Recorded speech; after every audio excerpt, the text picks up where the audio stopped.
Settle yourself now into a place of deep comfort and absolute stillness. There is no need to close your eyes just yet, nor to force your mind into silence. Simply let your gaze soften, allowing the sharp edges of the world around you to blur into a gentle, indistinct haze. Let your shoulders drop away from your ears, releasing the accumulated weight of the day. Just as a heavy, waterlogged cloak slides from the shoulders of a weary traveller who has finally reached the inn, we are about to step backward in time, slipping through the heavy velvet curtains of history into a world of stone and shadows, where the pace of life moves to the slow, grinding rhythm of the sun and the moon. We are going to a castle, vast and imposing, but we are not going to the throne room with its cold gold, nor to the high towers with their whistling winds. We are going to a small, warm corner hidden away from the grandeur, to witness the quiet, hidden life of a man named Feste. Before we drift into the sanctuary of the castle walls, if you find a sense of peace in this journey, please gently leave a like and subscribe to the channel, so that we may meet again in the historical dreams that lie ahead. And if you wish, whisper in the comments where you are tuning in from and what the hour is in your part of the world. It is a comforting thought to know that we are all drifting together in this vast river of time, united by the desire for rest. No, imagine the warmth. It is not the burning heat of the summer sun, nor the roaring, crackling blaze of a great hearth in the hall. It is a gentle, pervasive warmth, a constant, heavy embrace that seeps into the very stones and stays there. You are in a small room, a very small room, scarcely larger than a pantry. It is located directly behind the massive stone ovens of the royal kitchen. For decades, day and night, the heat from the baking bread, the roasting venison, and the simmering iron cauldrons has travelled through the thick stone wall, turning this little chamber into the warmest, driest place in the entire fortress, while the lords and ladies in the high towers shiver under their silk canopies, fighting the damp draughts of winter that cut like knives. Here, in this humble box of stone, the air is always thick, dry, and deeply comforting. Feste is awake. He has been awake for some time, lying perfectly still on his narrow cot. The mattress is not made of feathers. Feathers are for those who must worry about ruling kingdoms. His mattress is filled with straw, fresh and sweet smelling, packed tight inside coarse, sturdy linen. He does not move. He simply lies there, his body impressed into the straw, staring up at the low ceiling where the stones arch gently like the inside of a scallop shell. The light is dim, a soft, dusty grey filtering in through a single, narrow slit in the wall high above.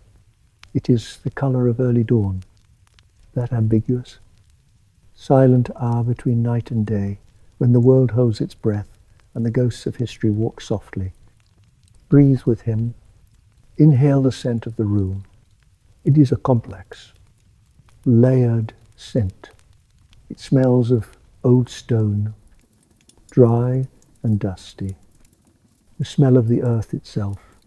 It smells of dried lavender bunches hanging from the rafters, their purple flowers faded to grey, releasing a faint, ghostly perfume that wards off moths and bad dreams. But mostly, it smells of bread. The yeast, the flour, the toasted crusts From the ovens next door, it is a smell of sustenance, of basic life, of simple, honest labor. It creates a sense of safety that wraps around Feste like a swaddling cloth. He shifts his weight. The straw mattress rustles beneath him. Sha. Crinkle. Sh. Crinkle. It is a dry, whispering sound, like autumn leaves moving in a gentle breeze in a forest far away. He stretches his legs. His joints are stiff. He is no longer young. The years of tumbling, of dancing on stone floors, of contorting his body to make a duke smile, have taken their toll. His knees ache with a dull, familiar throb, a souvenir of 1,000 pratfalls performed for applause that has long since faded. His back feels the memory of 1,000 mock bows. But here, in his warm burrow, the pain is distant, manageable, just a reminder of the life he has lived. Slowly, with infinite patience, Feste sits up. He swings his legs over the side of the cot. His bare feet touch the stone floor. It is warm. The heat from the ovens below has risen through the flagstones, keeping them tepid and pleasant against his skin. He wiggles his toes against the smooth, worn rock. He rests his hands on his knees and takes a deep breath, preparing for the performance of the day. But for now, there is no audience. There are no eyes watching him. There is only the silence. He stands. He moves to the small wooden basin on the table. The water in the pitcher is not cold. The room has warmed it overnight. He pours a little into his cupped hands. Splish. The sound is small and intimate in the quiet room. He washes his face. The water wakes his skin, smoothing away the sleep, washing away the dreams of a life where he was not a fool. He dries himself with a rough cloth, the friction feeling grounding and real. Now, he turns to the wooden chest at the foot of his bed. It is an old chest made of oak, bound with iron straps that have rusted to a deep, flaky orange brown. He kneels before it. This is his ritual. This is the moment the man becomes the myth. He lifts the heavy lid. It groans on its hinges. Kreak, a sound of age and wood and memory. Inside, folded with meticulous care, lies his life, his motley. He reaches in and touches the fabric. It is not silk. It is not velvet. Those fabrics are for the people he mocks. His fabric is wool, sturdy and thick and honest. He lifts the tunic. It is a patchwork of colors, once bright, jarringly vibrant, but now softened by time and countless washings into something gentler. One half is a deep, faded yellow, like the leaves of a ginkgo tree in late autumn. The other half is a soft moss green, like the stones in a deep forest stream. Yellow and green, the colors of nature, twisted into the colors of a fool. He runs his thumb over the seams where the different fabrics meet. He knows every stitch. He has mended this tunic 100 times by the light of a tallow candle, pricking his fingers while the castle slept. Here, near the hem, is a patch where he snagged it on a table during a feast 3 years ago, when he dove under a bench to bark like a dog for the king's amusement. There, on the sleeve, is a faint stain of wine that never quite washed out, a memory of a goblet thrown by a drunken baron who didn't like a joke. The garment is a map of his history, a chronicle of his survival. He remembers how he got this job. He wasn't born to it. No one is born wanting to be a jester. He remembers the farm, the mud, the way he used to mimic the village elder to make his sisters laugh.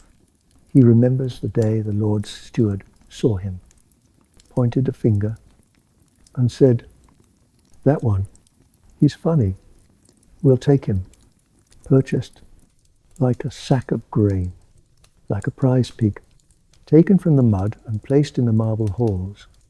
It was not a choice. It was a conscription, but that was a lifetime ago.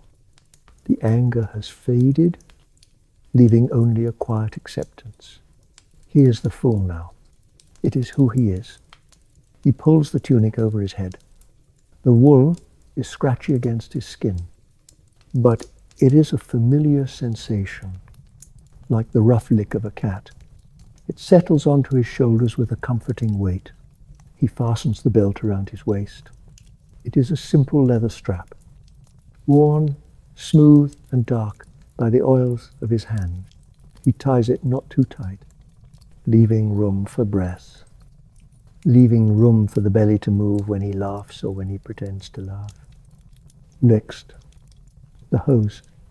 One leg yellow, one leg green.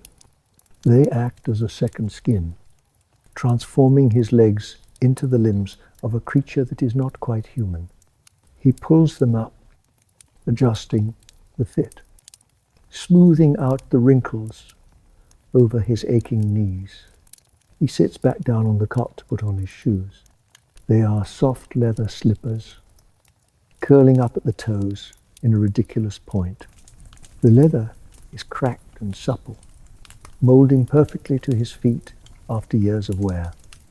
He ties the laces with slow, deliberate movements over, una, pull, cum, over, una, pull, and finally, of the hood, the coxcomb. He holds it in his hands for a moment. Reverently, it is the crown of his station. It is a floppy, three-pointed thing, like the ears of a donkey, made of the same yellow and green wool, and at the end of each point, sewn securely with strong thread, is a small brass bell. He lifts the hood and places it over his head. He adjusts it so it frames his face, hiding his grey hair, hiding the receding hairline, hiding the man and revealing the jester. He turns his head slightly. Tring, tring. The sound is tiny. It is delicate. It is not the loud, jarring jangle that people hear when he dances. It is a soft, musical whisper. Brass, striking brass. It is the sound of rain falling on a metal roof far away. It is the sound of a cricket in the grass. It is the sound of his own existence. Tring, tring. With that sound, Feste is complete. He stands up straight, or as straight as his back will allow. He takes a deep breath, inhaling the flower and the dust and the lavender. He is ready. He is no longer just an old man with aching joints in a small room behind a kitchen. He is Feste. He is the fool. He is the keeper of smiles and the absorber of insults. He is the only one who can speak the truth, as long as he wraps it in a riddle. He walks to the door of his chamber. He places his hand on the wooden latch. He pauses. He savors this last second of solitude, this last moment where he belongs only to himself. He listens to the silence of his room, storing it inside his chest like a reservoir of calm water. He will need it later, when the noise of the world crashes against him, when he must juggle turnips and dodge chicken bones. He lifts the latch. Click. The door opens. He steps out of the warmth and into the cooler air of the corridor. The transformation is finished. The day has begun, and in the quiet chiming of his bells, there is a secret dignity that only he understands. He walks forward, a splash of yellow and green in the grey stone hallway, a silent note of colour moving towards the waking world. Feste steps into the corridor. The air here is markedly different from the sanctuary of his room. It is cooler, carrying a draught that snakes its way through the arrow loops and under the heavy oak doors of the castle. It smells of damp stone and old torches, the lingering, acrid scent of smoke that has clung to the walls for centuries. Layer upon layer of history burned into the rock. He pulls his motley tunic closer to his body, the wool offering a shield against the morning chill, a barrier between his aging bones and the stone world. He begins his walk. It is a journey he has made thousands of times, day after day, year after year. Yet every morning it feels like a new pilgrimage. He does not walk quickly. There is no need. The sun is barely up, painting the sky outside in pale washes of violet and grey, and the demands of the court have not yet begun to press upon him. He walks with a distinctive rhythm, a gait that is uniquely his own, a signature written in sound on the floor. Step, drak, step, drak. His left leg is stronger than his right. The right knee, injured years ago in a fall from a table during a particularly raucous performance for a visiting duke, does not bend as easily as it once did. It creates a syncopated rhythm on the stone floor. The soft leather of his pointed shoes makes a scuffing sound, like dry parchment rubbing together. Asterisk, sh, cuff, sh, cuff, asterisk. And with every step, the tiny bells on his hood answer, Tring, Tring, Tring. It is a quiet music, a lonely music. It echoes faintly off the vaulted ceiling of the corridor, announcing his presence not with a fanfare of trumpets, but with a whisper of brass. It says, asterisk, the fool is coming. The fool is awake. He passes the kitchen. The heavy oak doors are ajar, and the sounds of industry spill out into the hallway. He hears the clatter of iron pots, heavy and resonant. He hears the heavy thud of a cleaver chopping bone. Tuvak, asterisk. He hears the rhythmic kneading of dough, 50 pounds of flour being worked by strong hands. Asterisk, thump, a slap, thump, slap, asterisk. He hears the voices of the cooks, low and grumpy, barking orders in the early light, their breath visible in the cool air.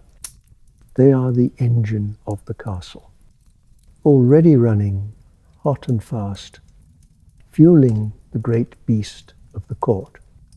Feste pauses for a moment in the shadows of a pillar.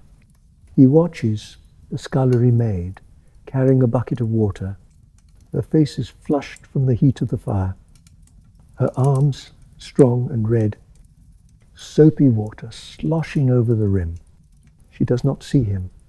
He is standing in the grey gloom, a figure of yellow and green blending into the faded tapestries on the wall. He is invisible. He likes this invisibility. It allows him to see the world without being part of it. He watches the steam rise from a cauldron, curling up into the rafters. He watches the flour dust dancing in a shaft of light like tiny stars. He smiles, a small, private smile that never reaches his eyes. and moves on. Step, tring, tring. He moves deeper into the castle. The corridors widen. The stone becomes smoother, more refined, less utilitarian. He passes the guard posts. The soldiers are changing shifts. They look tired, their eyes heavy with the weight of the night watch, their metal breastplates dull in the dim light. One guard leans against a spear, yawning, his mouth opening wide in a silent roar of fatigue. He blinks, seeing Feste pass. He does not salute. He does not speak. He barely nods. To him, the fool is just part of the castle furniture, like a gargoyle that has climbed down from the roof to stretch its legs. Feste is not a man to them. He is a curiosity, a pet, a thing that exists to be laughed at or ignored. Feste nods back, a courteous dip of his belled head. He respects the guards. They stand still for hours. He moves for hours. They are both prisoners of their duty, trapped in the same stone cage, serving the same masters. He reaches the heavy double doors of the great hall. They are open, gaping like the mouth of a giant. He slips inside. The great hall is vast. It is a cavern of stone and wood, designed to make humans feel small, to remind them of the power of the king. The ceiling is lost in the shadows high above, a forest of wooden beams and rafters, where swallows build their nests and bats sleep during the day. The windows are high and narrow, letting in shafts of pale, watery morning light that cut through the gloom like solid pillars of glass. The hall is sleeping, or perhaps it is just waking up from a hangover. The air is cool and still, holding the ghostly memories of the previous night. It smells of cold ash from the massive fireplace, of spilled wine that has dried sticky on the floor, of roasted meats and beeswax candles that have burned down to nubs. It is a stale, melancholic smell, the scent of a party that ended long ago, leaving only the debris behind. Feste walks into the center of the vast space. He feels tiny here, a speck of color in a grey world. He stops and looks around. The long trestle tables have been cleared, wiped down by the night servants, but they still bear the scars of knives and the rings of wet goblets. The benches are pushed back in disarray, like teeth in a crooked smile. He sees the servants moving at the far end of the hall. They are sweeping the floor. They move in a line, rhythmic and slow. Asterisk, swish. Swish. Swish. Asterisk. The sound of the straw brooms against the stone is hypnotic. It sounds like the sea washing against a shingle beach, pushing the tide out. They are erasing the footprints of the lords and ladies. They are sweeping away the crumbs, the bones, the dust, the dropped napkins. They are resetting the stage for another day of theatre. Feste watches them. He admires their efficiency. They do not talk. They work in a meditative silence, focused on the stone, on the straw, on the dust. They are the keepers of the castle's cleanliness, the unseen hands that make the magic possible. He moves towards the high table, the dais raised above the rest of the floor where the king and queen sit. The chairs there are tall, carved with lions and vines, upholstered in velvet that looks black in the dim light. Feste approaches the king's chair. He reaches out a hand and touches the wood. It is cold and hard. He runs a finger along the armrest, feeling the grain. He thinks of the hands that grip this wood, hands that hold the power of life and death, hands that tremble with the weight of the crown. He remembers the words of the source script times. You act as the emotional thermostat of the court. Asterisk. If the king is angry, Feste must be funny. If the king is sad, Feste must be witty. But here, in the silence, the chair is empty. The king is just a man sleeping in a bed somewhere upstairs. Feste does not envy him. He looks at the empty chair and sees a trap, a golden cage. Feste can walk away. Feste can go back to his little room behind the kitchen. The king can never leave this chair. Not truly. He carries it with him in his mind wherever he goes. Feste turns away from the high table. He walks to the large hearth. The fire has been banked for the night, covered in grey ash to keep the coals alive. A servant boy is there, poking the ash with an iron rod. He uncovers a glowing red ember, a single eye of fire staring out from the grey. He adds kindling, dry twigs. Pine conas. He blows on it. Ho! Ho! Smoke rises, curling up the chimney. A flame licks up, yellow and hungry. The boy adds a log. The wood cracks. Snap, asterisk. The fire begins to wake up. It casts a sudden warm glow across the floor, stretching Feste's shadow out, long and thin. A distorted giant of a fool dancing on the stones. Feste warms his hands by the growing fire. He rubs his stiff knuckles. The heat feels good. It loosens the tightness in his fingers. He flexes them, preparing for the juggling, for the lute playing, for the hand gestures that must be fluid and graceful.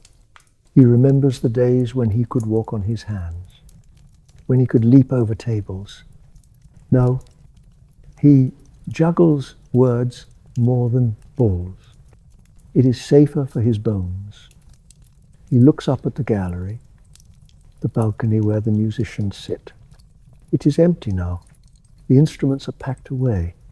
But in his mind, he can hear the echo of a lute, a phantom melody drifting down from the rafters. He hums a low note, vibrating in his chest. Asterisk, it harmonizes with the fire, with the brooms, with the distant bells of the chapel. He is alone in the middle of the hall, yet he is surrounded by life. He is the observer, the witness. He sees the beauty in the dust motes. He sees the dignity in the sweeping servants. He sees the sadness in the empty throne. He knows that in a few hours, this room will be filled with noise, with demands, with the dangerous game of court politics, where a wrong joke can lead to the dungeon. But right now, it is peaceful. He begins to practice a small movement, nothing grand, just a simple turn of the wrist, a flourish of the hand.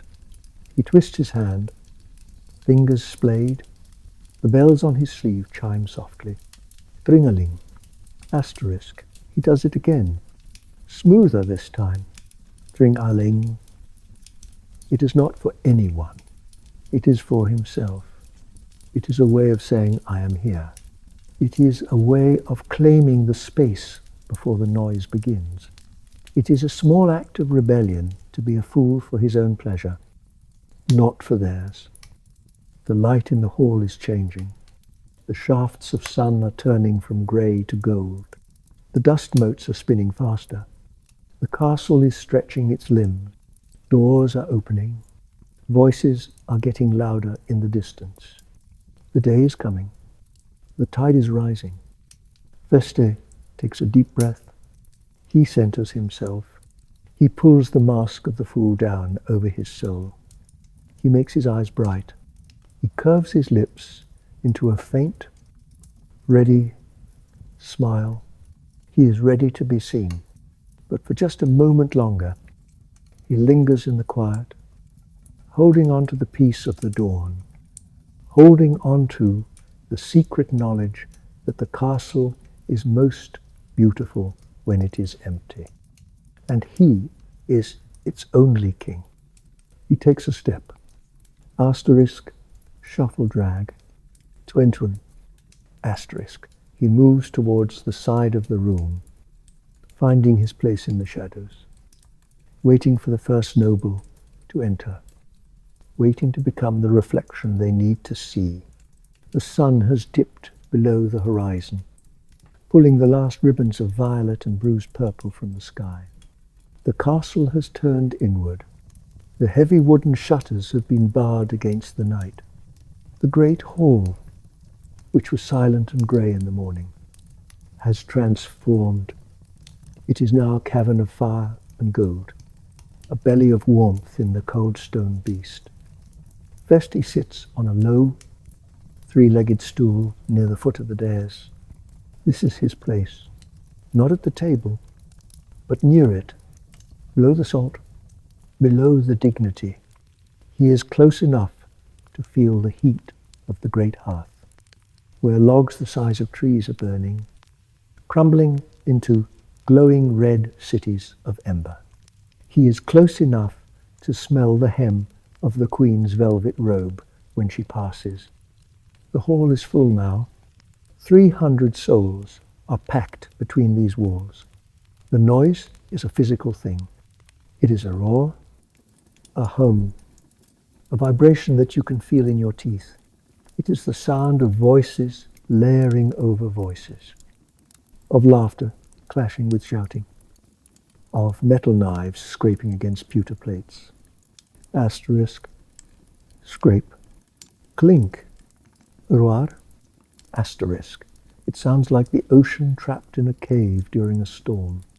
But to Feste, sitting low to the ground, it is just white noise.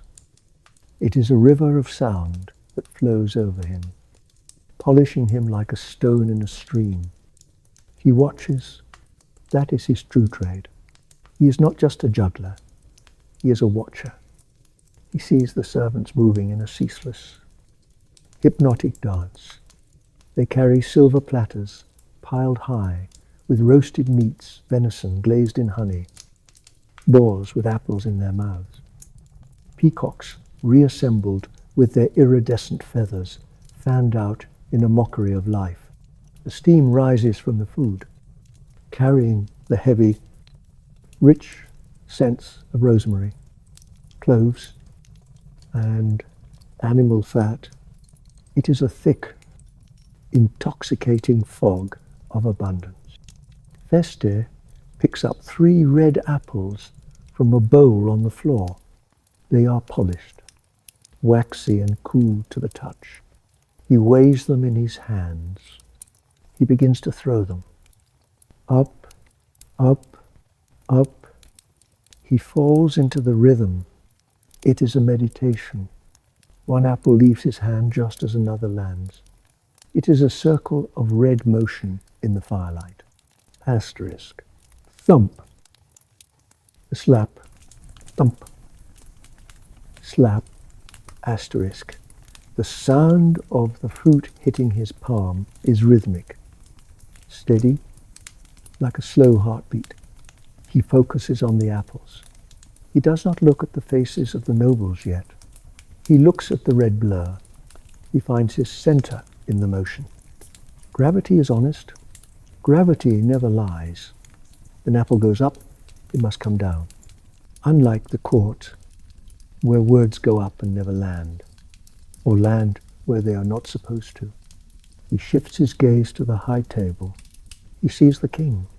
The king is wearing a crown of heavy gold, studded with rubies that catch the firelight and bleed crimson. The king is eating, but he does not look like he is tasting the food.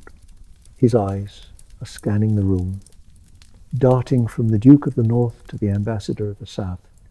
He is looking for treason in the way a man cuts his meat. He is looking for betrayal in a toast. Feste knows this look. It is the look of a man who is trapped. The king cannot leave the table. He must be the king until the last candle burns out. Feste feels a strange, pitying affection for him. Feste can hide behind his motley.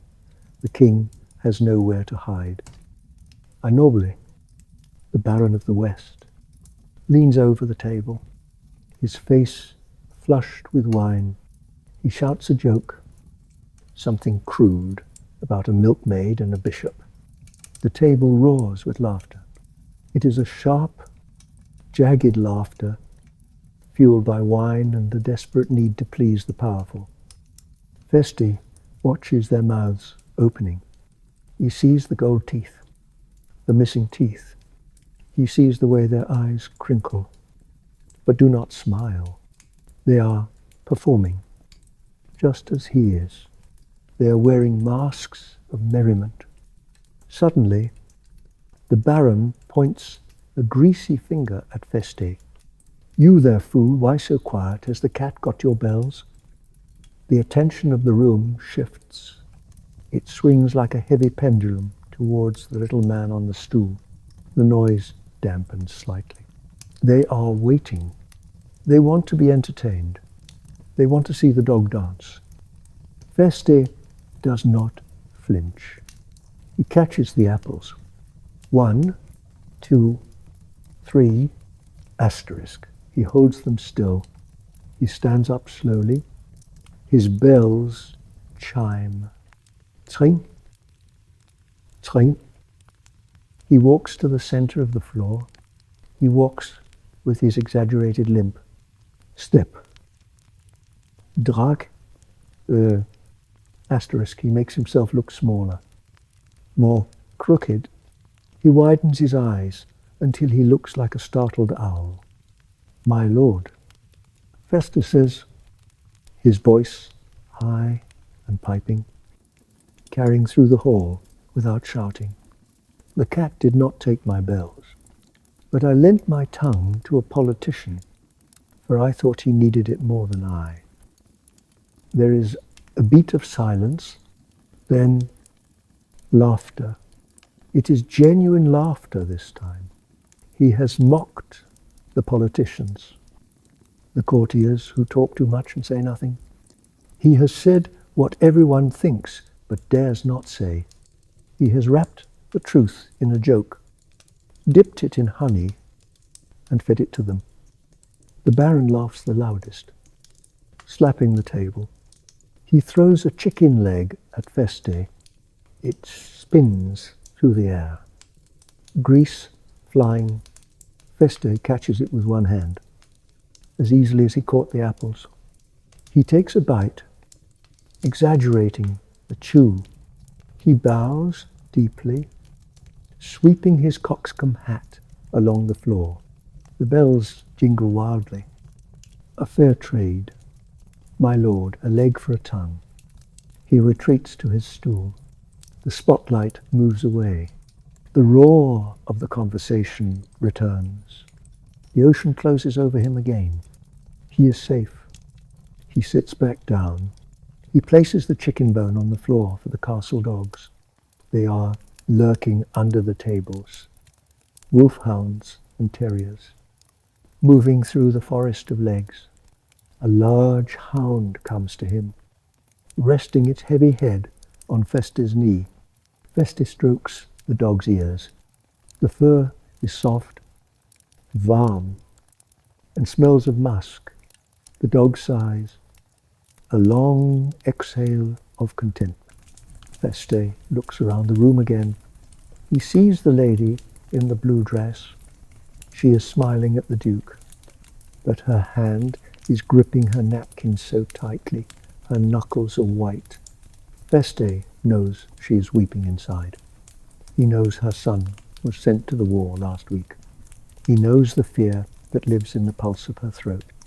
He sees the bishop, drinking wine from a jeweled goblet, his eyes closed in sensual pleasure. Feste knows the bishop preaches poverty on Sundays and counts gold on Mondays. He sees them all. He collects their secrets. He puts them in the invisible pockets of his motley. The feast drags on, course after course, jellies shaped like castles, swans skinned and redressed, sweetmeats made of almond paste and rose water. The air grows hot and heavy. The candles burn down, dripping stalactites of wax onto the tables. The smoke hangs low, a blue haze that softens the faces of the diners. Feste feels tired. His old injury aches. The noise is becoming a drone, a meaningless vibration. He leans his head back against the stone pillar behind him. The stone is cool. It draws the heat from his skull. He closes his eyes for a second. In the darkness of his mind, he sees the empty hall. He sees the silence. He juggles in his mind. Up, down, up, down. He is the anchor. He is the one stationary point in the spinning room. He is the fool. And because he is the fool, he is the only one who is sane. He opens his eyes. He picks up his lute. It is an old instrument.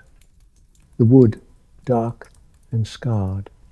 He strums a chord. It is quiet. Barely audible over the din. Plink. Hum. He plays a slow, sad melody. It is not a song for dancing. It is a song for sleeping. It is a song for the end of things. He plays it for the dog. He plays it for the lady with the white knuckles. He plays it for the king who cannot leave his chair. The notes float out into the smoky air. They are tiny bubbles of order in the chaos. Blunk. Blank. Hum. Feste plays, and he waits. He waits for the wine to do its work. He waits for the eyelids to droop. He waits for the fire to turn to ash. He is the keeper of the vigil. He is the shadow in the corner, dressed in yellow and green, watching the world eat itself, watching the world drink itself into oblivion. He is patient. The night is long, but he has nowhere else to be. He settles deeper onto his stool. He lets the bells rest against his neck. He plays the next note, and the next, and the next. The hour is late. The great iron clock in the tower has struck 12. The vibrations shuddering through the stone bones of the castle. The feast has finally broken. The noise has drained away like water from a cracked basin. The lords and ladies have stumbled off to their chambers, supported by servants, leaving behind a battlefield of debris. The great hall is almost empty now. The air is cooling rapidly. The fire has burned down to a bed of sullen, pulsing red coals that breathe heat into the room in slow waves. Most of the candles have been snuffed out, leaving trails of grey smoke that hang in the stillness. The shadows have reclaimed the corners, stretching out from the pillars like long, dark fingers. Feste is still there. He has not moved from his stool. He is watching a servant extinguish the last chandelier. The boy uses a long pole with a metal cone at the end. Snuff, one flame dies. Snuff, asterisk, another. The light retreats, stepping back until there is only the glow of the hearth. Fool. The voice is low, gravelly, tired. It comes from the high table. Feste stands. His bells give a soft, sleepy times string, asterisk. He walks towards the dais. The king is still sitting there. He is alone. His crown is on the table next to a spilled goblet of wine. He is slumped in his chair, his head resting in his hand. He looks smaller without the court around him. He looks like a man made of grey dust. Feste approaches. He does not bow with a flourish this time. He stops a few paces away. He waits. The king looks up. His eyes are red-rimmed, heavy with exhaustion and something else. A deep, ancient boredom. They're all gone. The king whispers, the sycophants, the beggars in silk, the liars, they are sleeping. Nuncle, Feste says softly, using the familiar term only he is allowed. Sleep makes honest men of us all. The king lets out a short, sharp breath that might have been a laugh. Honest, yes, when they snore, they do not lie. The king reaches out and touches his crown. He runs a finger over the cold jewels. It is heavy. Fool, you have no idea how heavy it is. It presses on the mind even when it is off the head. Feste nods. He knows. He has seen the indentation it leaves on the king's brow. A permanent red line of power. Take it, the king says, pushing the crown across the wood. Wear it. Let me be the fool for an hour. Feste shakes his head slowly. The bells chime. A gentle refusal. I cannot. My leisure. My head is too small for such big worries. And besides, my hat has bells. Yours has only silence. The king stares at him, then sighs. A long, shuddering sigh that seems to empty his lungs of all the air in the kingdom. You are wise. Fool, stay that way.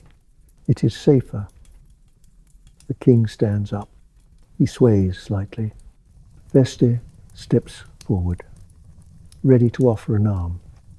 But the king steadies himself. He waves a hand. Go to bed. The show's over. Good night, my king. Feste whispers. The king turns and walks towards his private door. He disappears into the shadows. The hall is now truly empty. Feste turns the other way. He does not go back to his room yet. He needs air. He needs to wash the smell of roast meat and perfume from his lungs. He slips out a side door. The heavy wood creaks, protesting the movement. Kreeak. Tud. He steps into the night. He is in the Queen's garden. It is a private place, enclosed by high walls covered in ivy. The transition is shocking. The air here is cold, sharp, and incredibly clean. It smells of damp earth, of dew forming on leaves, and of old roses. It is a moonlit night. The moon is a perfect white coin, hanging, suspended in a sky of deep, endless indigo. It washes the garden in silver, the colours of the day, the reds of the roses. The greens of the box hedges have been bleached away. Everything is black, grey and silver. Feste walks along the gravel path. Asterisk crunch, crunch, crunch, asterisk. The sound is loud in the silence. He stops. He takes off his shoes. He holds them in his hand. He walks in his stocking feet on the damp grass. It is cold and wet, soaking into the wool, but it feels wonderful. It feels alive. He walks to a stone bench beneath a weeping willow tree. The branches hang down like curtains of lace, swaying gently in the night breeze. Asterisk swish, swish. Asterisk. He sits down. He places his shoes on the ground. He takes off his hood with the bells. He lays it on his lap. He runs his hand over his bald head. The wind cools his scalp. He closes his eyes and listens to the garden. It is not silent. It is full of tiny, secret noise. He hears a beetle scuttling through the dry leaves under a hedge.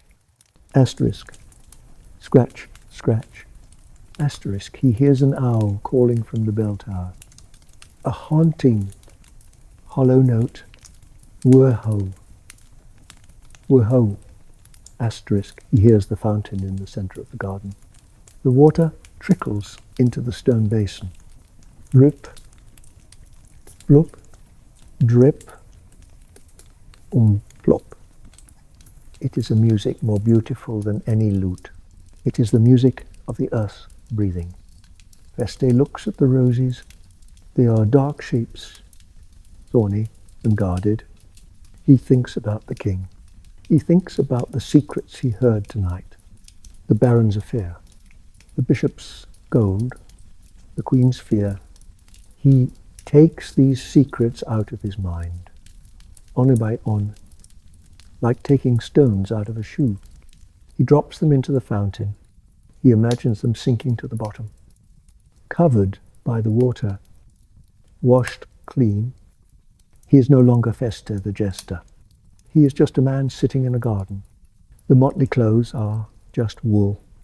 The bells are silent. The jokes are forgotten. He feels a profound sense of loneliness. But it is not a sad loneliness. It is a peaceful loneliness. It is the solitude of a star or a stone. He does not need to smile here. He does not need to be clever. He can just be. He looks up at the moon. It stares back, indifferent and beautiful. It has seen 1,000 kings, 1,000 fools. It does not care. And in that indifference, Feste finds comfort. He leans back against the stone bench. He feels the dampness of the night settling on his clothes. He wraps his arms around himself. He rocks slightly, a gentle, self-soothing motion. He thinks of his little room behind the kitchen. It is waiting for him. The warm stone floor, the straw mattress, the smell of bread. It is a good place, a safe place. But for a moment longer, he stays in the garden. He lets the silence soak into his pores. He lets the night wind blow through the hollow spaces in his heart. He whispers to the roses, "Sleep well, thorns, sleep well, beauty." He whispers to the fountain, "Sleep well, water, sleep well, time." He whispers to himself, "Sleep well, fool. Tomorrow is another performance, but tonight you are free." He stands up slowly. His joints pop. He picks up his shoes. He picks up his belled hood. He does not put them on. He carries them. He walks back across the grass, leaving dark footprints in the silver dew. He opens the door to the castle. He steps back into the stone warmth, but he carries the cold, clean scent of the garden with him. He carries the secret of the moon. He walks down the corridor, back towards the kitchen, back towards his bed. The castle sleeps around him, a giant of stone, dreaming of wars and weddings. And Feste, the smallest shadow in the dark, moves silently towards his rest. The night has deepened, or perhaps the day has begun anew in the windowless corridors of the castle's heart. Time is not measured by the sun, but by the rhythm of the stone itself. Feste leaves the garden. He leaves the scent of the roses and the silver moonlight behind. He steps back into the belly of the fortress. He enters the labyrinth of the service passageways. These are not the wide, tapestry-hung halls where the nobles parade in their finery. These are the arteries of the castle, narrow and low-ceilinged, built for the invisible people. The servants, the guards, the rats, and the fool. The walls here are rough-hewn stone, unpolished, showing the marks of the mason's chisel from 300 years ago. They are cool to the touch, damp with the condensation of the earth. Feste runs his hand along the wall as he walks. His fingertips read the stone like braille. He knows every crack, every jutting block, every patch of velvet moss growing in the dark corners.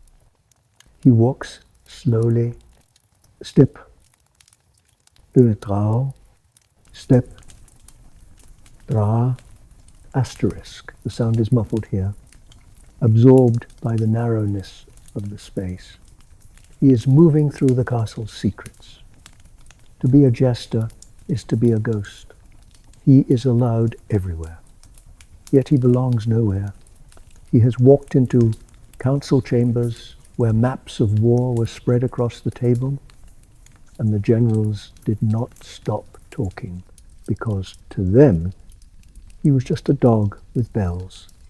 He has sat in the corner of the Queen's solo while she wept over a letter from a lover, and she did not hide her tears, because to her he was just a piece of furniture that breathed.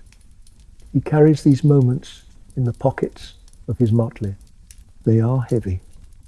These secrets, heavier than gold, heavier than iron. He pauses at a narrow intersection of corridors. To the left, the stairs spiral down to the dungeons, where the air smells of rust and fear. To the right, a hidden staircase leads up behind the arras of the Duke's chamber. Feste stands in the center, a crossroads of destinies. He closes his eyes. He listens. The castle is talking to him. It speaks in a language of creaks and draughts. Far above, he hears the murmur of a restless sleeper, a bed frame shifting on the floorboards, a creak, sur, asterisk. Far below, he hears the dripping of water in a cistern. Drip, etchel, drip, etchel. He realizes, standing there in the dark, the immense paradox of his life. He is the lowest of the low. He can be bought and sold. He can be whipped. He owns nothing but a wooden chest and a suit of yellow and green wool, and yet he is the freest man in the kingdom. Think of the king. The king is bound by laws, by treaties, by the expectations of his ancestors. He cannot walk where he pleases. He cannot speak his mind without weighing every word against the scales of war and peace. He is a prisoner of his crown. Think of the bishop. He is bound by the church, by the dogma, by the need to appear holy even when his heart is empty. He is a prisoner of his robes. Think of the knight. He is bound by honor, by the code of chivalry, by the fear of cowardice. He must fight even when he wants to flee. He is a prisoner of his sword. But Feste is a fool, and a fool is nothing. And because he is nothing, he can be everything. He opens his eyes. He smiles in the darkness. It is a true smile.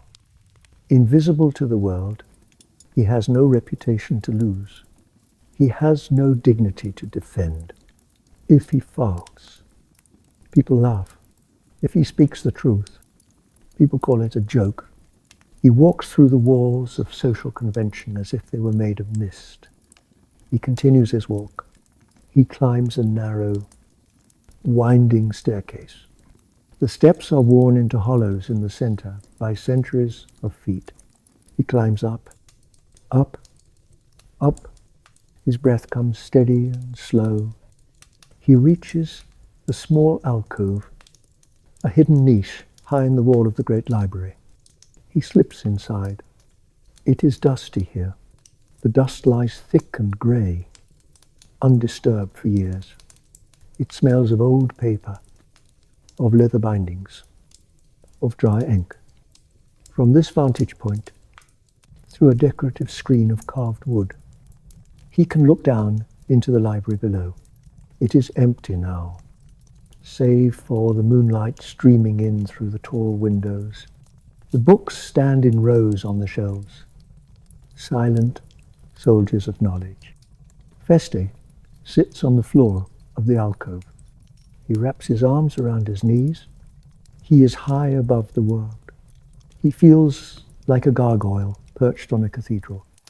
He thinks about the mask he wears, not a physical mask, but the mask of the fool, the painted smile, the widening eyes, the stumbling walk. For years, he thought the mask was a burden. He thought it was a prison that hid his true self. But tonight, in the silence of the library, he understands. The mask is not a prison. It is a shield. It is a fortress. Behind the mask, he can think his own thoughts. Behind the bills, he can hear his own music. Behind the motley, his soul is naked and unadorned and free. He watches a dust mote floating in a shaft of moonlight. It spins slowly, catching the silver light, turning, drifting. It has no purpose. It has no destination. It simply is. Feste feels a kinship with the dust mote. He drifts through the castle. He catches the light of the king's attention for a moment, and then he drifts back into the shadow. He leans his head against the wooden screen.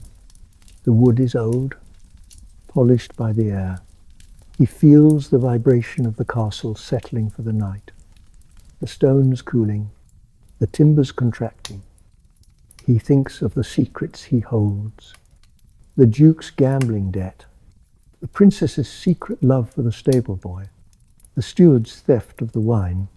He could use these secrets. He could whisper them in the right ear and gain gold, or favor, or power. But he does not want power. Power is a trap. Power is a heavy chain. He decides to let the secrets go. He imagines them as birds. He opens his hands in the darkness. He imagines the secrets flying out of his palms, turning into moths, fluttering away into the dusty air of the library. They are gone. They are no longer his burden. He is light. He is weightless. He stretches his legs out. His right knee pops softly. Click. Asterisk A. Reminder of his body, of his mortality. He rubs the joint. He is old. His time in the castle is nearing its winter. But he is not afraid. He has lived a life of observation. He has seen the comedy and the tragedy of the human condition from the front row. He has laughed when he wanted to cry. And by doing so, he has turned the tears into something bearable. He listens to the silence of the library. It is a different silence from the garden. The garden silence was alive, full of rustling and growing. The library silence is preserved, dry, intellectual. It is the silence of thoughts that have been written down and closed in a book. Feste, hums, a little tune. It is a song without words. It is just a melody that wanders up and down the scale, unresolved, endless. The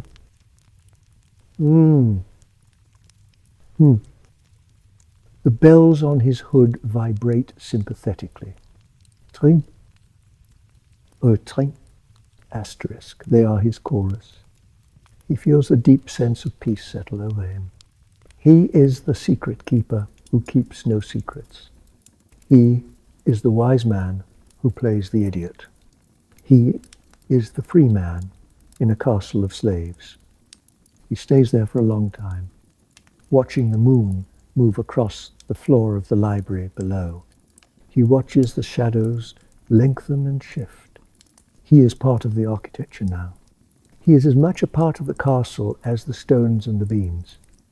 Eventually, the moon begins to set.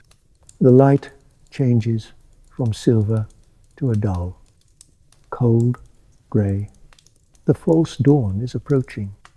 Feste sees it is time to go back to his burrow, to the warmth of the ovens, to the smell of bread. He stands up. He brushes the dust from his hose. He adjusts his coxcomb. He steps out of the alcove and back onto the winding stair. He descends. Step, drage, step, down. He is going down, back to the earth, back to the roots of the castle. He walks with a lighter step now. The burden of the day is gone. The burden of the secrets is gone. He is just Feste, just a shadow moving through the stone, free and untethered, drifting toward his rest. Time passes. The wheel of the year turns, slow and inexorable. The golden light of autumn, which bathed the stone walls in honey and amber, has faded.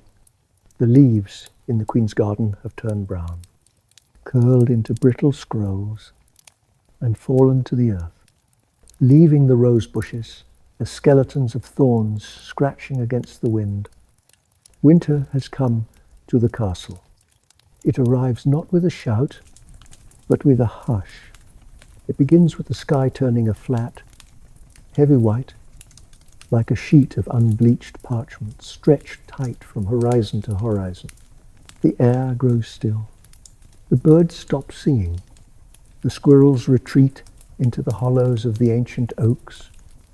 Then the first flake falls. Feste is standing by a window in the upper gallery. It is a small window, thick with old glass that distorts the world outside. He watches the snowflake. It drifts down slowly, a tiny star of ice, rocking back and forth in the silent air. It lands on the stone sill.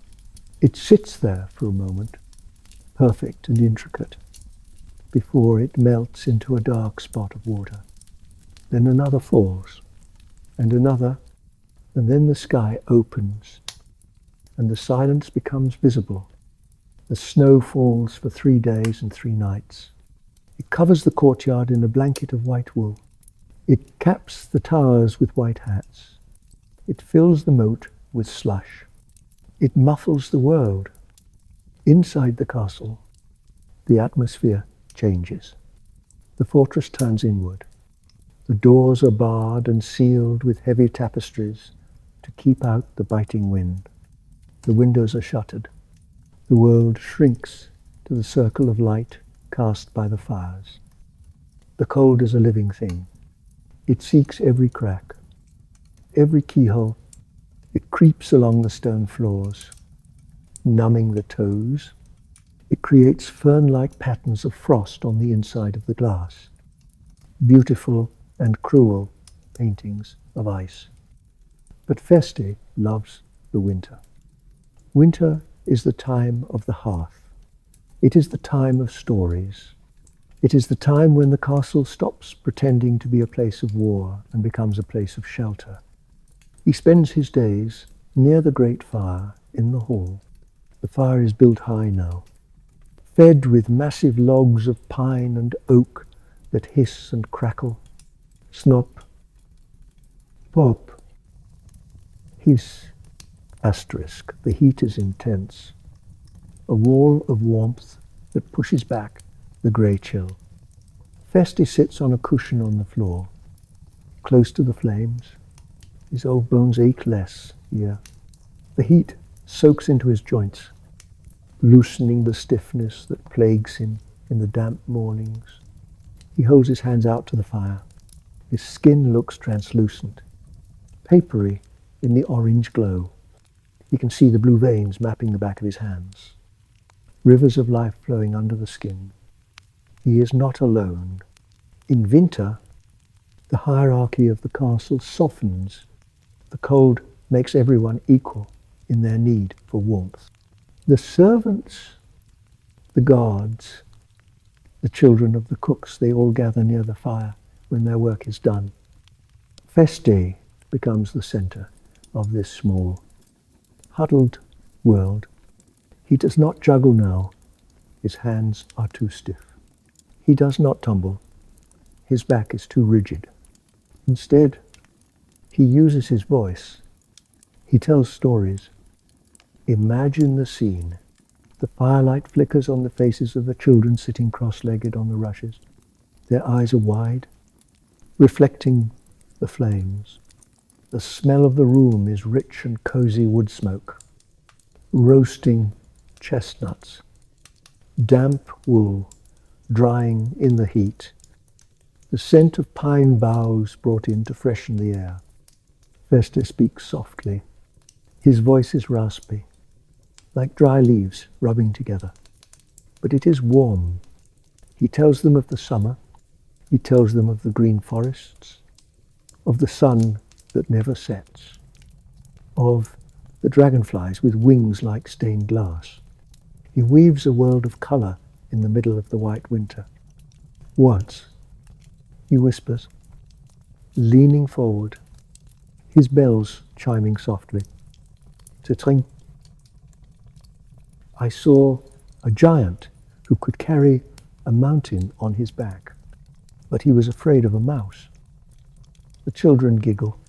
It is a soft, bubbling sound, like a brook hidden under ice. It is the most beautiful sound in the castle. Feste smiles. He looks at their faces. He sees the innocence he has lost, but he also sees the hope he protects.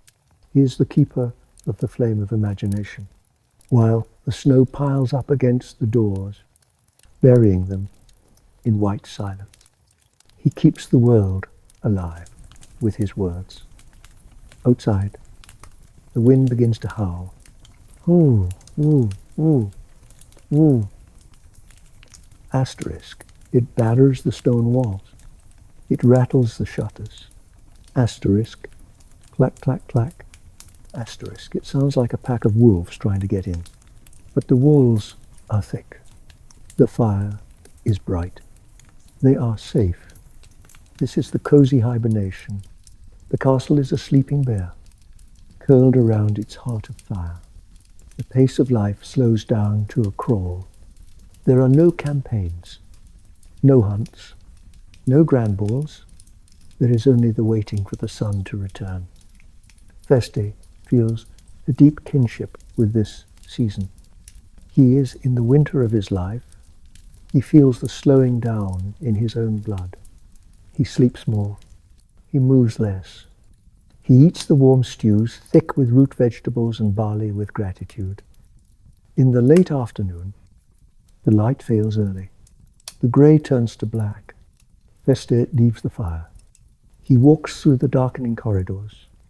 It is freezing away from the hearth. He can see his breath puffing out in white clouds before him. He pulls his hood tight. He climbs the tower stairs.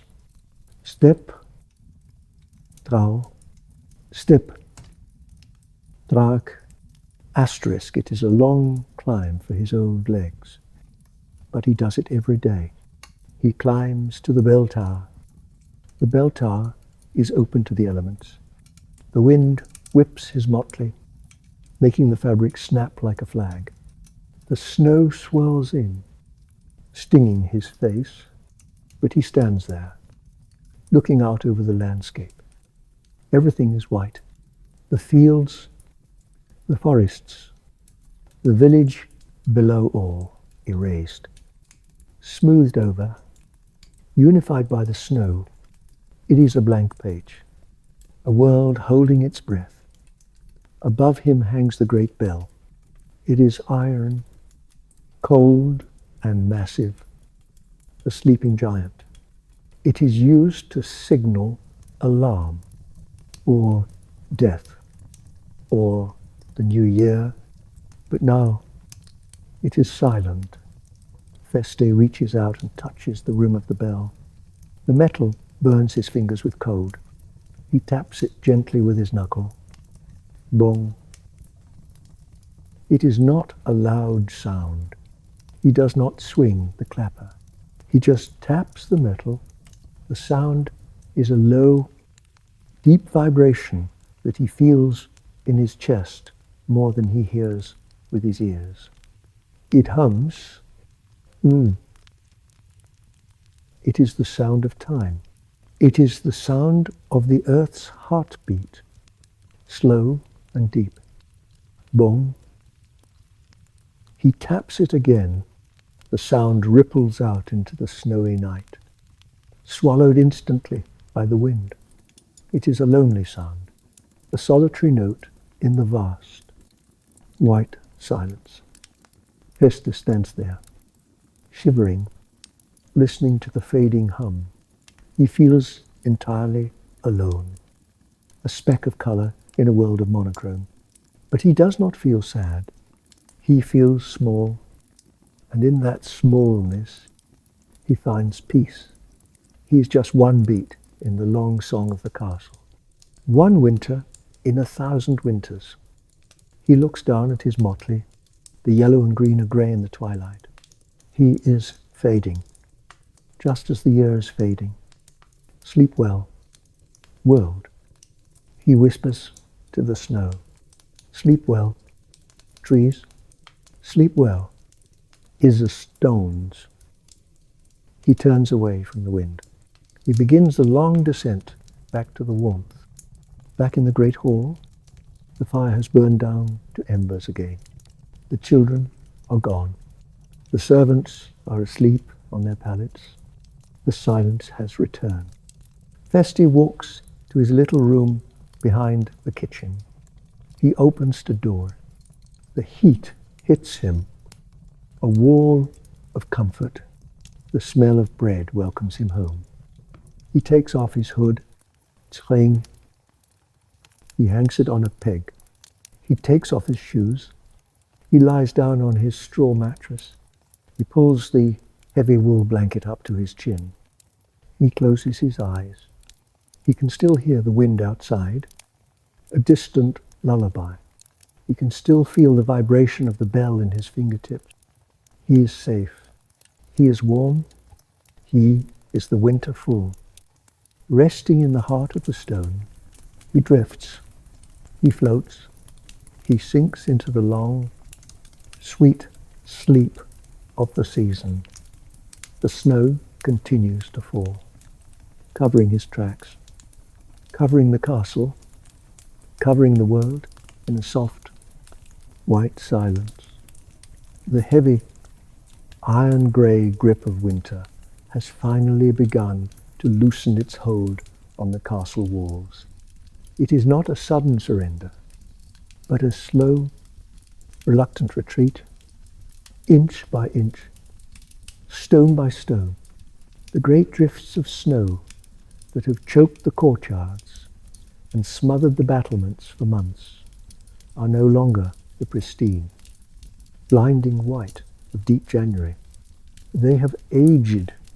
They have thinned and slumped, turning into a translucent, granular grey slush that smells of wet wool and cold earth. The icicles, those long, crystalline daggers that hung from the mouths of the stone gargoyles, threatening the earth below, have wept themselves away. Drip, wait, drip, wait, drip. The sound of the melting ice is the slow, steady, ticking clock of the changing season. It is a rhythmic percussion that plays day and night, a water clock measuring the end of the cold, dark days, Spring is coming, but it has not yet arrived with flowers or warmth. It arrives as a damp, pervading fog.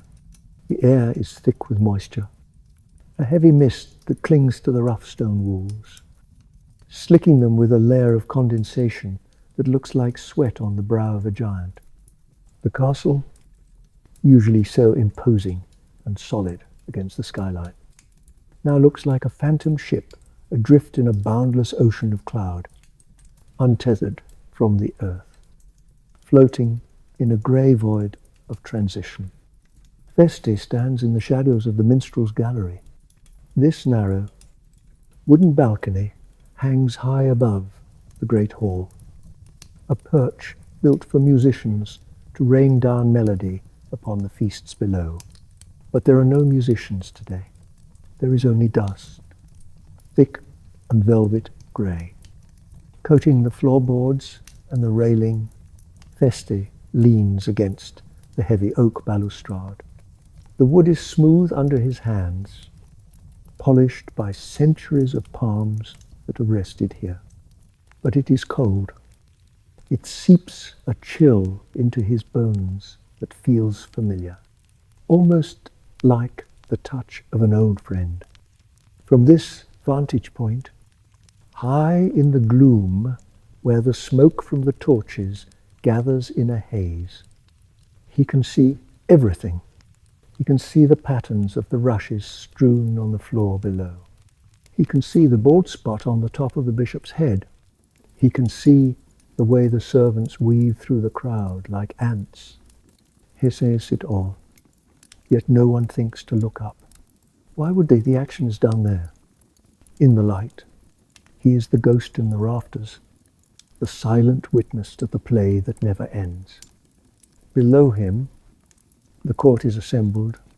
The torches are lit, casting pools of oily yellow light that struggle against the grey daylight filtering through the high windows. But there is a new energy in the room today. It is not the slow, heavy, somnolent energy of the winter months. It is a frantic, bright, sharp energy. It feels brittle, like thin glass that might shatter at a high note. There is a new Jester in the hall. Feste looks down. He squints his tired eyes, focusing through the haze. The new fool is standing in the center of the room, in the circle of empty space that the nobles have instinctively cleared for him. His name is Petal, or perhaps Pebble, or pip names for fools rarely matter. They are just convenient labels stuck onto a jar, interchangeable and ultimately disposable. He is young, painfully, heartbreakingly young. His limbs are elastic, bending and snapping with a rubbery energy that makes Feste's own stiff.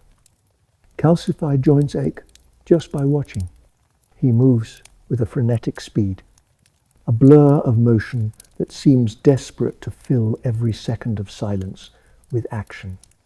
He is wearing a motley that is startlingly, aggressively bright. It is not the faded, earthy yellow and mossy green of Feste's old wool. It is crimson red, the color of fresh arterial blood, and sky blue, the color of a summer noon that hurts the eyes to look at.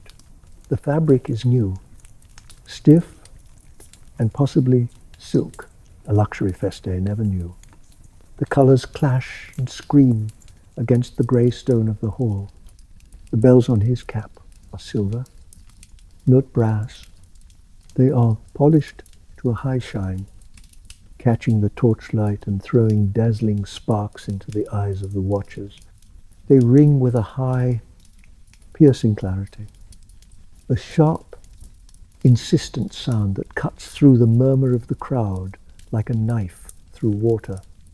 Jingle, jingle, jingle, jingle, click, clack. Feste watches him. He watches the way the boy spins.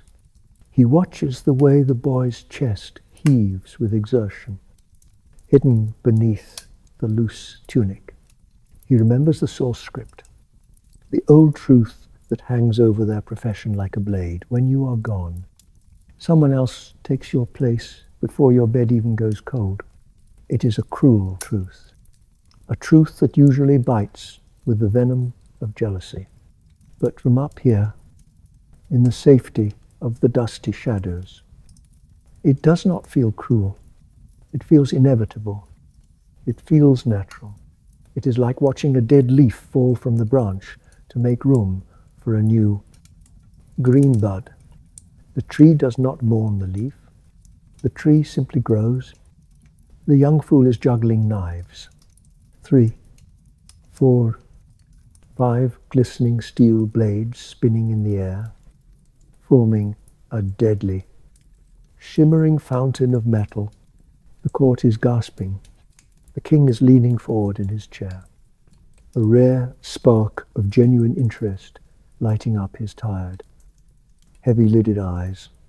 The nobles have stopped their whispering. They are mesmerized by the danger. The boy catches a knife by the blade, pretends to cut himself, screams in mock agony, and then laughs, revealing the dull edge. It was a trick, a deception. The court roars. They clap their hands. They stomp their feet. The sound of their approval rises up to the gallery like a wave of heat. Feste remembers when he could do that. He closes his eyes for a moment and the memory washes over him, visceral and sharp. He remembers the adrenaline flooding his veins, turning his blood to fire. He remembers the fear that tasted like copper pennies in his mouth. He remembers the desperate, clawing need for approval, the hunger to see the eyes of the king light up, the need to be the center of the universe for just one heartbeat. Look at me. Please, look at me. If you look at me, I exist. He opens his eyes and looks down again. He sees past performance. He possesses the secret sight of the trade. He sees the boy's face under the layer of white face paint. He sees the sweat beading on the boy's forehead, running down into his eyes, stinging. He sees the micro tremor in the boy's hands as he prepares for the next catch. He sees the panic in the boy's eyes when a joke lands a fraction of a second too late and the laughter is delayed. He sees the desperation. The boy is not just performing, he's fighting for his life. He knows, just as Feste knew, that one wrong joke is a dungeon sentence. He knows that if he drops the knife, if he trips, if he bores the king, he is finished. The boy is dancing on the edge of a sword, and the abyss is waiting on either side. Feste feels a wave of profound compassion wash over him. It is a warm, sad tide. He wants to call down. He wants to lean over the railing and whisper into the boy's ear, "Slow down.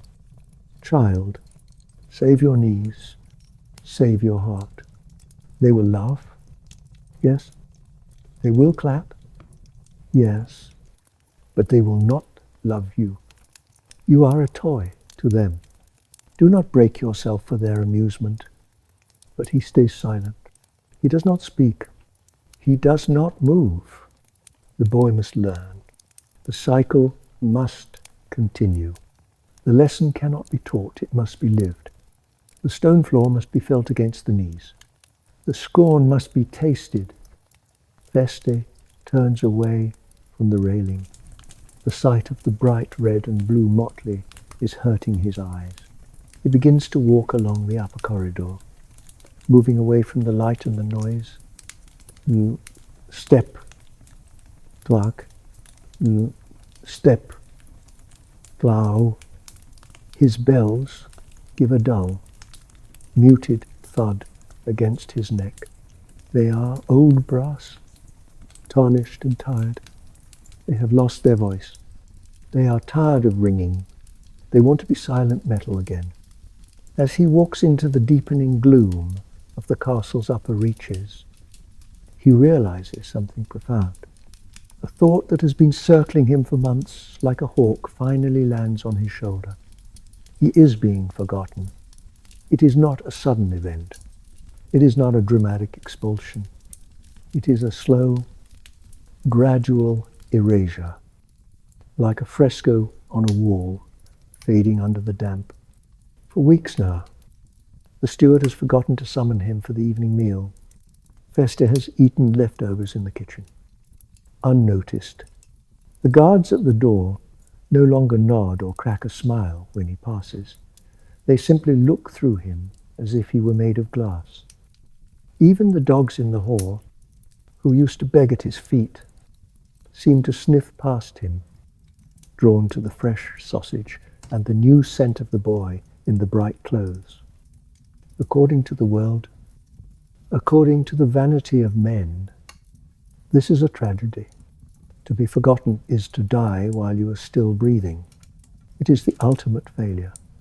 You make everyone else feel important. But you leave no legacy of your own. You are a footprint in the sand that the tide washes away. But to Feste, walking in the dim, drafty corridor, it feels like a liberation. He stops walking. He stands in the middle of the hallway and breathes. He feels lighter. It is a physical sensation. The heavy chains of expectation, the demand to be funny, be quick, be clever, be present, are falling away from his body, link by heavy iron link. He hears them clatter to the stone floor of his mind. He is no longer the king's fool. He is no longer the court's jester. He is just Feste, or perhaps he is even less than that. He is just an old man wrapped in wool, breathing in the dust. He keeps walking. He moves past the solar, the private room of the Queen. The heavy oak door is ajar, just a crack. He hears the Queen laughing inside. It is a bright, brittle laugh, like breaking porcelain. She is laughing at something the new fool said. Feste pauses. He puts his hand on the cold stone wall to steady himself. He feels a pang, a small, sharp prick in his chest. Is it jealousy? He examines the feeling carefully, turning it over in his mind. No, it is not jealousy. It is nostalgia. He is mourning the loss of his own utility. For 40 years, he was the one who made her laugh. He was the one who smoothed the wrinkles from her brow. He was the emotional thermostat of the court. Now, the room has a new heater. The old heater is cold. He pushes himself away from the wall. He keeps walking. He moves further and further away from the heart of the castle. He moves into the dusty, unused parts of the fortress. The West Wing, this part of the castle, has been asleep for a century. The air here is stagnant and cold. It smells of mothballs, of dry rot, of mice, and of time itself. The tapestries on the walls are tattered, eaten by moths, their colours faded to a uniform brown. The knights and ladies woven into the fabric are faceless now, their identities lost to the insect. The furniture is covered in white sheets, looking like a gathering of sleeping ghosts in the gloom. Feste walks through this silent kingdom. His footsteps disturb the dust, sending up little clouds that swirl in the stagnant air. He enters a long gallery lined with windows. He finds a stone window seat, recessed into the thick wall. He climbs onto it. The stone sucks the heat from his legs, but he does not mind. He looks out through the glass. The pane is thick, distorted, full of bubbles and waves. It turns the world outside into a painting. He sees the mist swirling in the courtyard below. He sees the grey shapes of the stables. He sees a crow landing on a gargoyle, its black feathers sleek against the grey stone. He thinks about the concept of the Jester's retirement. The script in his mind says it usually means buried without a funeral. Grim end. A body dumped in a pauper's grave outside the church walls, because fools have no souls worth saving, because they mocked the serious things of life. Feste leans his head against the cold glass. His breath creates a circle of white fog on the pane, expanding, contracting, expanding, contracting. He lifts a finger. His knuckle is swollen with arthritis. He traces a smiley face in the condensation.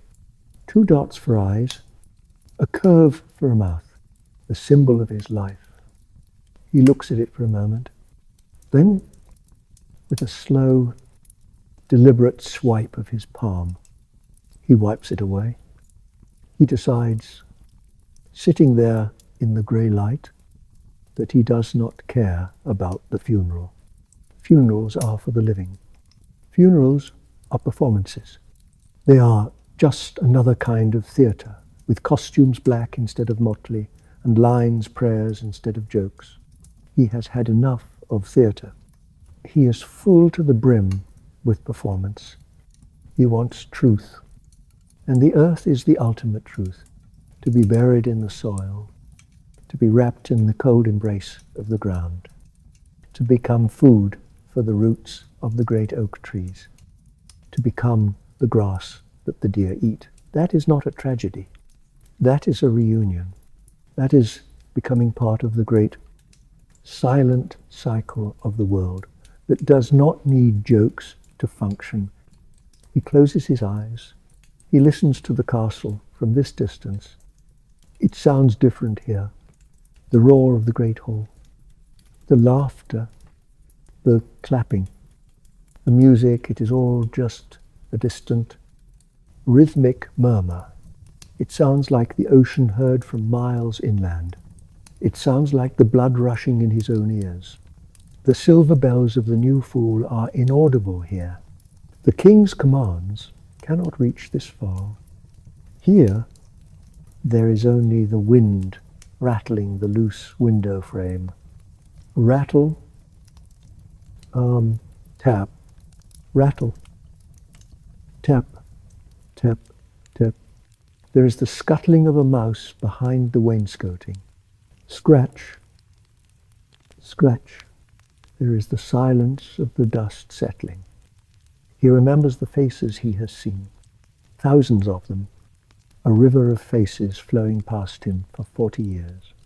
Faces twisted in laughter, mouths gaping open, gold teeth flashing, faces contorted in anger, veins bulging in foreheads, faces blank with bored entitlement. They all blur together now into a single grey mask of humanity. He realizes he does not remember their names. The Duke of this, the Baron of that, the Countess of somewhere. They thought they were the center of the universe. They thought their titles made them immortal. But in Feste's memory, they are just dust motes dancing in a beam of light, swirling for a moment and then vanishing. Only the quiet moments remain sharp in his mind. These he keeps.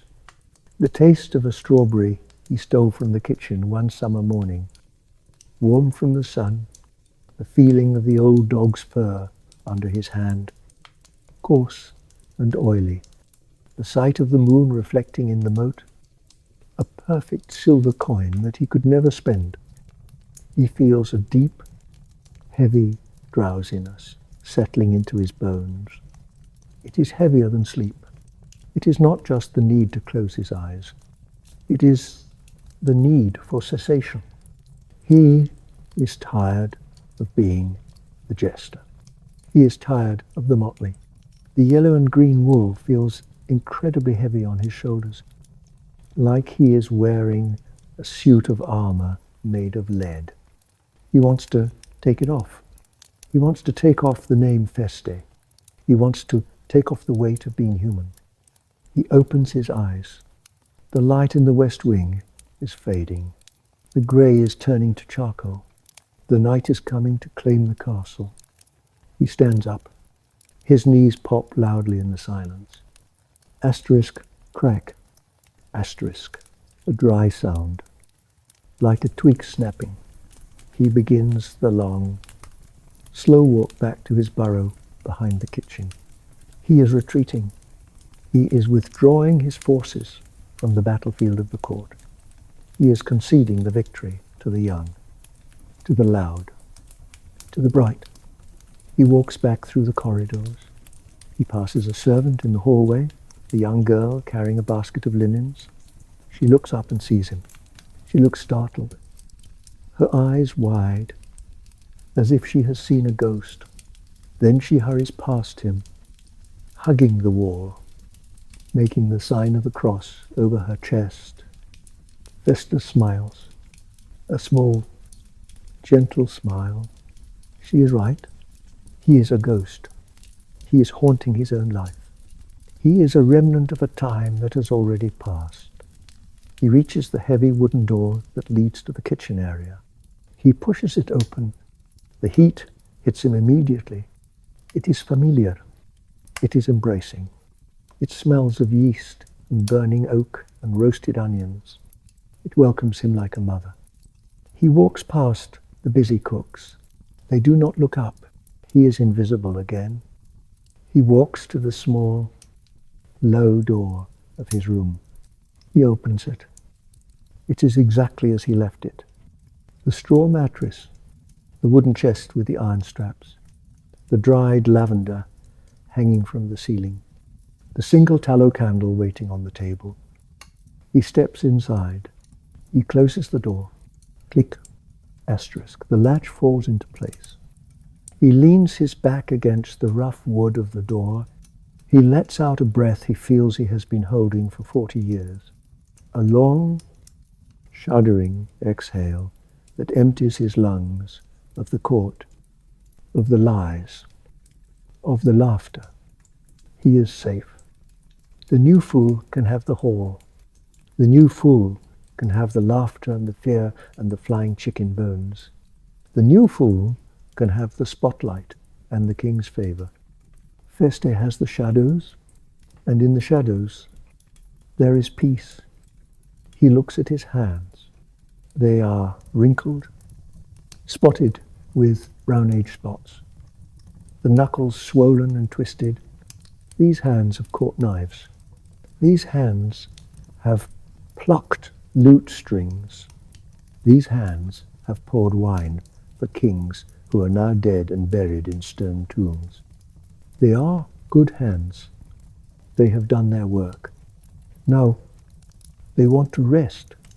They hang by his sides, useless and heavy. He moves to the chest. He sits on the lid.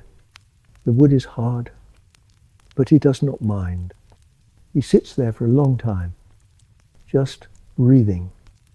In, out, in, out. He is waiting. He is not waiting for a summons. He is not waiting for a meal. He is waiting for the silence to become complete. He is waiting for the memory of Feste the Jester to dissolve into the air of the room, leaving only the man, leaving only the breath, leaving only the soul. The castle rumbles above him.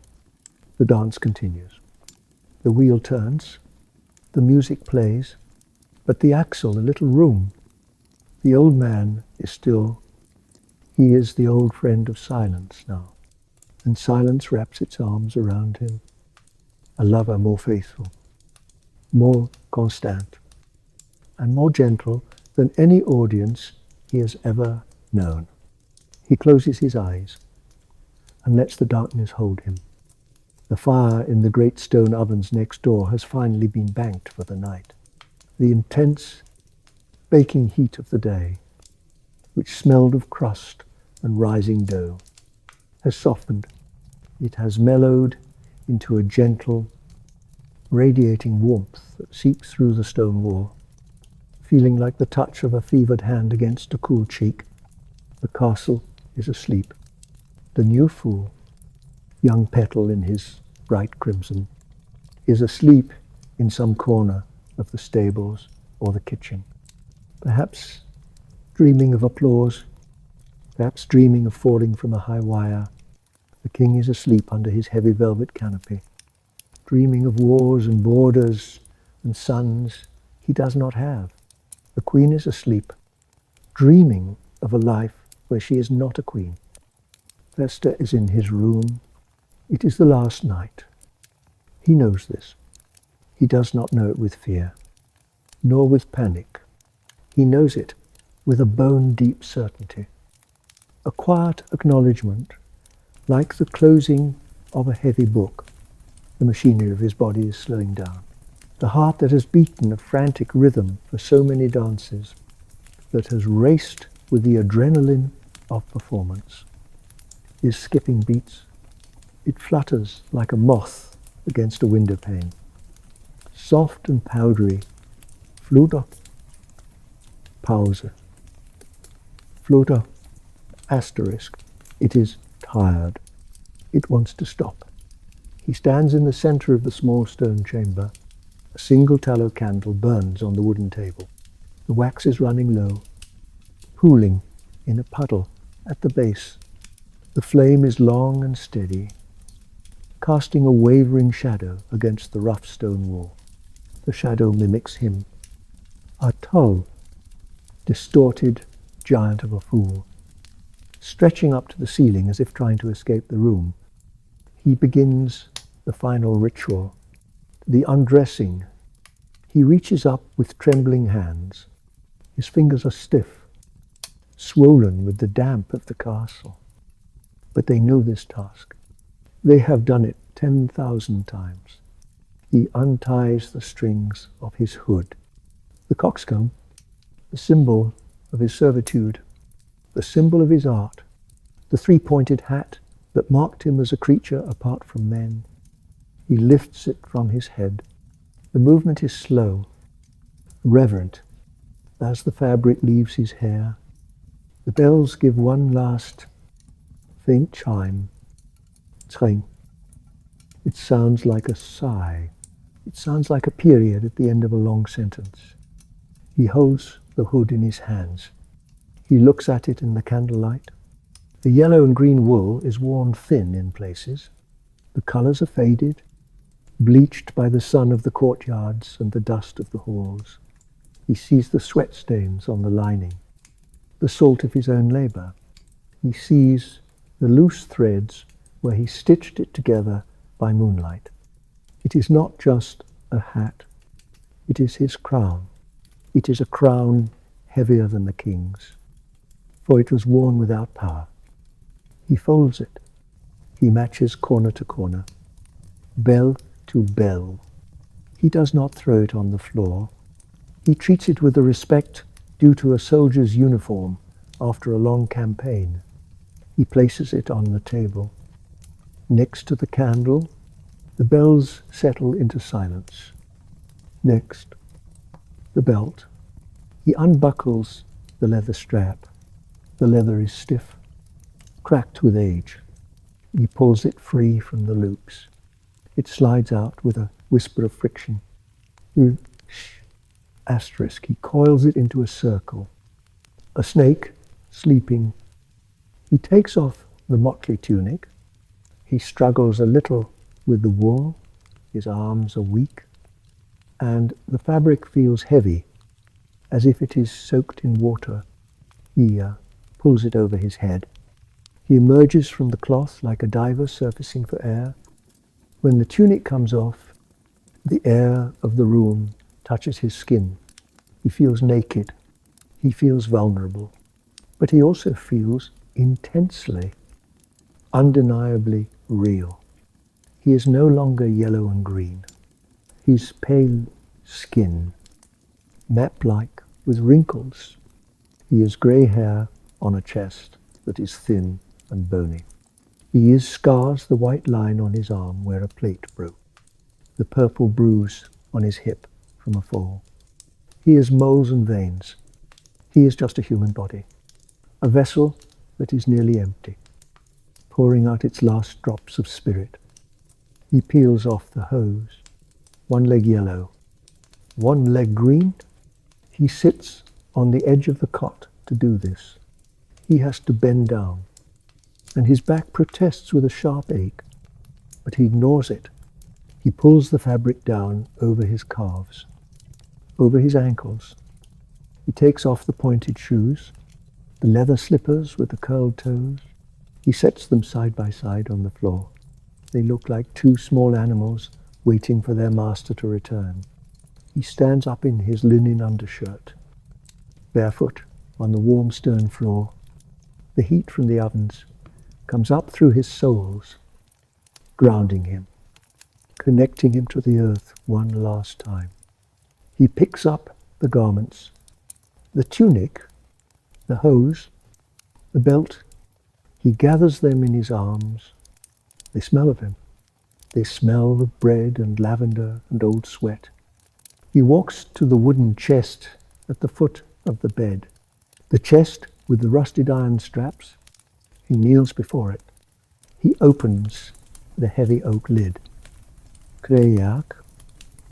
The sound is loud in the silence. It is the sound of a mouth opening to swallow the past. He places the motley inside. He lays it down gently. He smooths the fabric with his hand. He is not just putting away clothes. He is burying Feste the Fool. He is closing the book on the character he played for 40 years. He is saying goodbye to the man who juggled, the man who tumbled, the man who swallowed insults like wine. That man is gone. He closes the lid. Halt. It is done. The role is finished. The curtain has fallen.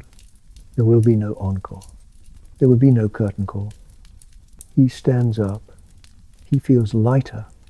He feels weightless, as if gravity has lost its hold on him. He walks to the basin on the table. The water is still there, tepid and still. He cups his hands. He splashes the water onto his face. He washes his eyes. He washes his forehead. He is washing the painted smile from his mind.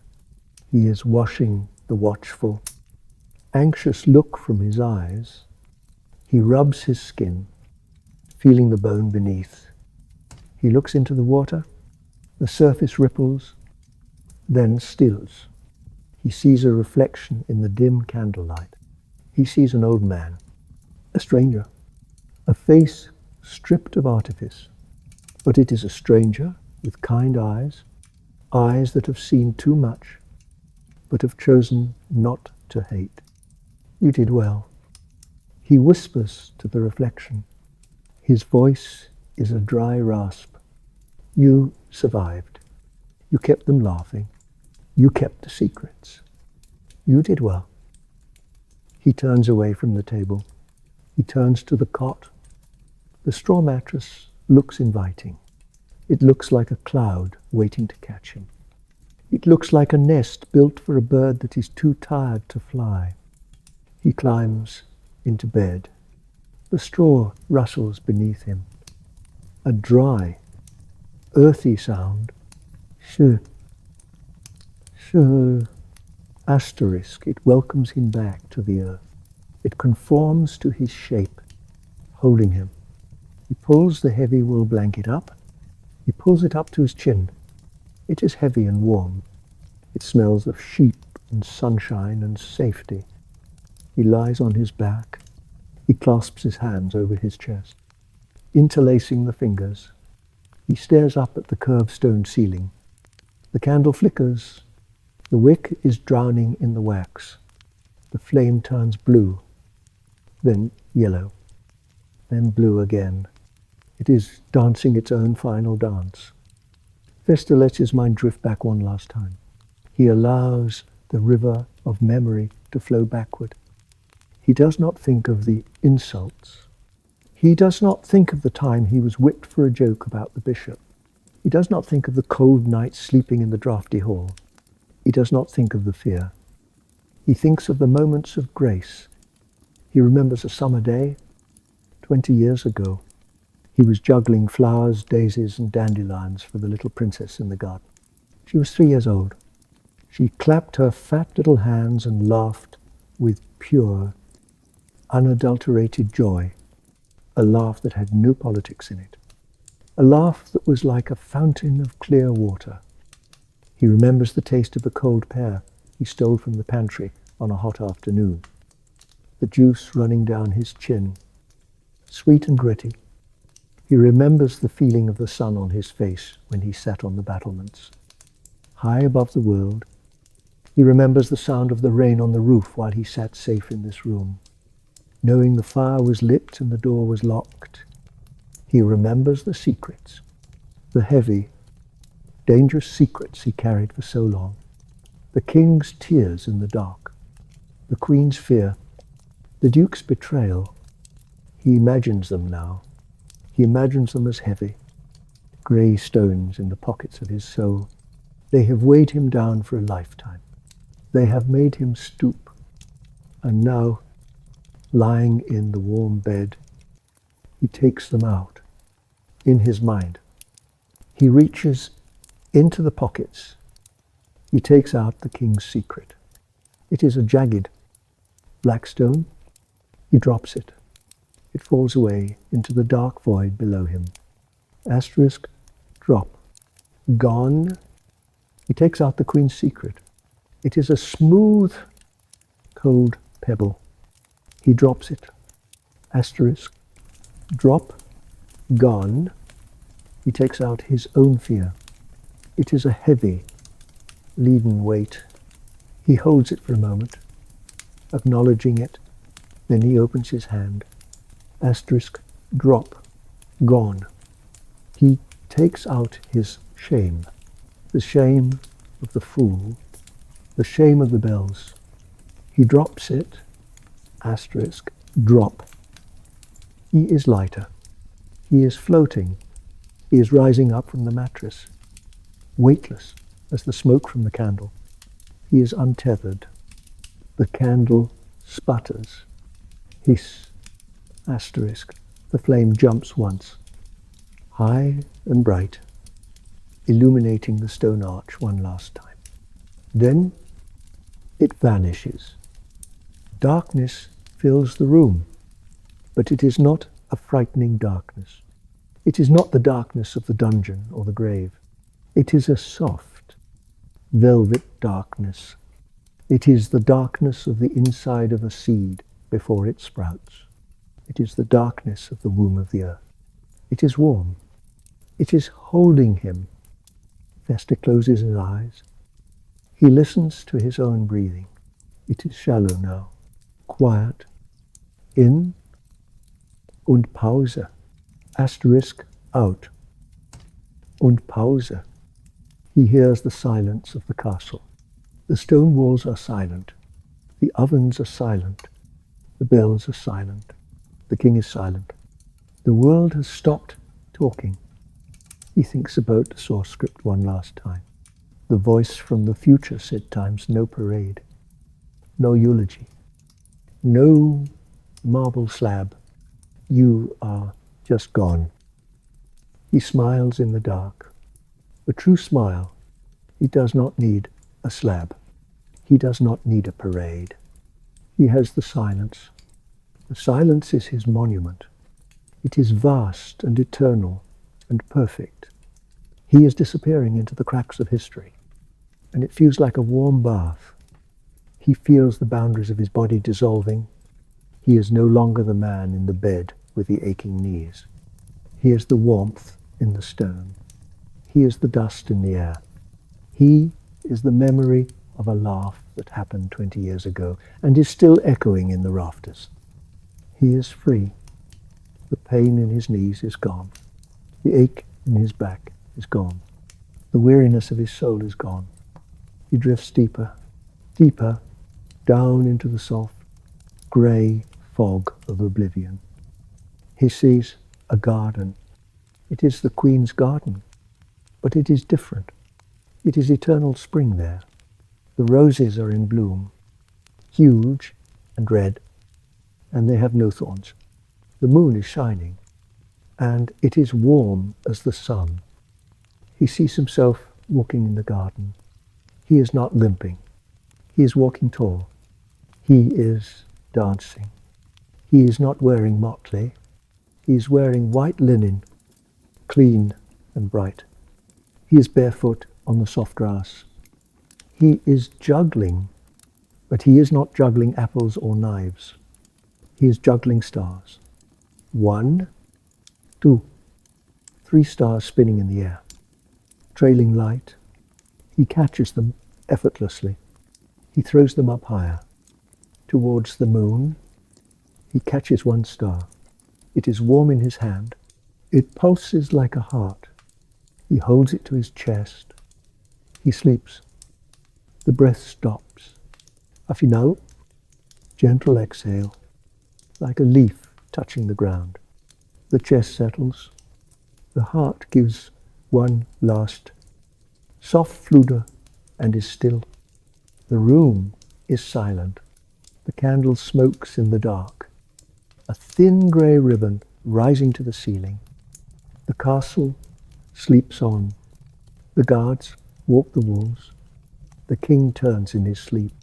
The world turns on its axis. Feste is gone. The jester has left the stage. But in the quiet corner behind the kitchen, the warmth remains, a lingering, gentle warmth that holds the space where a kind soul once rested. The room remembers him. The stones remember him. The bells are silent. The fool is at peace. The long performance is over. Good night.